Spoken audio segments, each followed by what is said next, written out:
Et on compte sur lui. Et quel est le message que vous donnez par rapport à cet état généraux de la justice congolaise? C'est magnifique. Il fallait cela et j'espère que ça va être les états généraux de la vérité et vraiment de la restauration de la justice.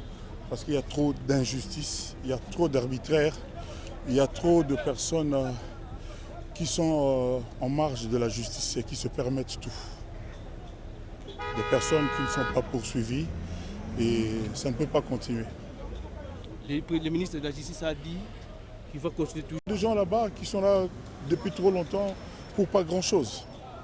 Merci, leader.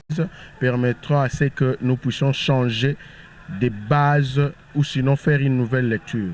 Qu'est-ce que je veux dire? C'est vrai, on a une mauvaise appréhension de la prison. La prison, c'est un lieu de rééducation.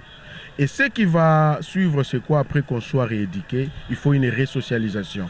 Nous sommes appelés à vivre ensemble et à restaurer la discipline pour permettre à ce que celui qui commet une faute soit sanctionné. Et une fois qu'il est sanctionné, sera en train de se réadapter pour se remettre dans la société afin de vivre comme il se doit. À mes électeurs de Kassangoulou, je sais que je suis aimé même dans des prisons. Parce qu'il y a des gens qui sont aussi dans des prisons arrêtés de manière injuste. Je dis, nous allons voir les résolutions, les recommandations. Nous allons jouer notre rôle de parlementaire pour voir comment matérialiser certaines décisions ou certaines recommandations pour permettre à ce que tous ceux qui ont été arrêtés injustement doivent retrouver la liberté au nom de la justice. Et le président de la République a insisté non seulement au nom de la justice, mais aussi de l'équité. Et cette équité doit s'étendre jusqu'à l'équité sociale. Voilà. D'ailleurs, moi, je viens avec une idée. Au-delà qu'on va penser à créer ou à construire de nouvelles prisons, j'ai dit pour la justice ou sinon le parquet financier, qu'on institue et qu'on réhabilite la prison de Boulambemba à Mwanda dans le Congo central. C'est une prison qui est encerclée ou encadrée par les eaux d'océan, assorties des eaux du fleuve. Et donc, cette prison-là doit être remise pour mettre tous ces malfrats qui vont se méconduire avec le bien de l'État. Et c'est alors que nous allons permettre à notre pays, le Congo, de jouir avec son peuple le dû qui nous revient. Vous êtes député national. À ma qualité d'élu, je salue. C'est vrai que c'est une décision qui amènera des chocs, mais il faudrait qu'il y ait un débit. Je ne peux qu'encourager l'initiative du chef de l'État et rassurer mes motivations au ministre d'État, ministre de la Justice, qui a pensé aux États généraux. Et je voudrais d'ailleurs que ces États généraux s'étendent dans tous les domaines.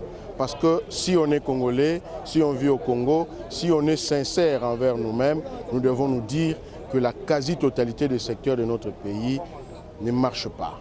Et donc, nous devons un moment prendre courageusement la décision de nous arrêter pour faire une évaluation, laquelle évaluation nous amènera à réorienter nos décisions pour permettre à ce que le Congo se retrouve.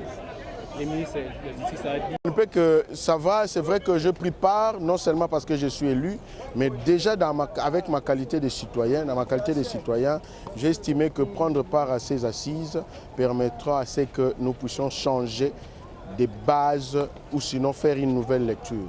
Qu'est-ce que je veux dire? C'est vrai, on a une mauvaise appréhension de la prison. La prison, c'est un lieu de rééducation. Et ce qui va suivre, c'est quoi? Après qu'on soit rééduqué, il faut une résocialisation. Nous sommes appelés à vivre ensemble et à restaurer la discipline pour permettre à ce que celui qui commet une faute soit sanctionné. Et une fois qu'il est sanctionné, sera en train de se réadapter pour se remettre dans la société afin de vivre comme il se doit.